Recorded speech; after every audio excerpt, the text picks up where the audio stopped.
Nyunyoy nagbabalik. Shoutout kay LFC Bray at saka kay Digal Wendel. So dito mga Nyunyoy, ayaw talagang mandar ng sasakyan. So ayun, bumaba na ako. So pagpunta ko dito, ayun, may nakita kong taon tumakbo. Pupunta siya sa gilid niya, dadaan siya sa gilid. Di niya alaman dito ako nakabantay. So dito papunta na siya, sinakwib ko yung paa. Kasi ka Pogi, tinutugan yung Pogi, knockdown si Pogi. Hinayaan ko muna yung magturok si Pogi, yeah. Pero papatayin na rin natin yan. Baka makatayo eh, bigis niya. So dito baka nyo yung may nakita tayong tao.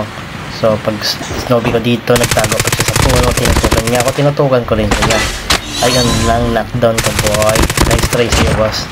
So dito may nakita tayong isa doon. So ayun, nag-snowbie na tayo dyan. So pagpunta ko dito, yeah, pag ikot-ikot ko dito, ayun, nakita ko nga siya. Ayun, no, nakadapa lang. So ayun, pagtutok ko, ayun, may drone sa likod ko. Ayun, so dito hinabol ko tong isa, yeah. So yun, tuloy-tuloy lang kami dito naka-snowbie. Napansin ko magasang yung daan, tinutukan ko na siya, yeah.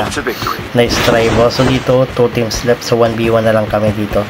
So dito makanya nag-all mic ako dito kasi gusto ko siyang kausapin na mag-team up na lang. So ayun, kinumpinsi ko talaga siya na mag-team up na lang tayo. So na-realize ko paano ba kami mag-team up na 1v1 na kami. So dito nagtatago pala siya doon. So tamang kinetic lang tayo dito. So papunta ko dito, tinutukan niya ako, ya.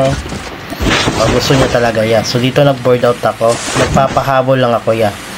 Pagpunta ko dito, nag-slide lang ako, ya. Tapos tinutukan ko na siya, ya. Ayun, patay.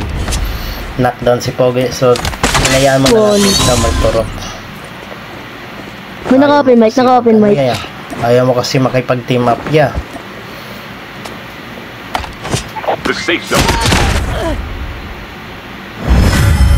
GG's.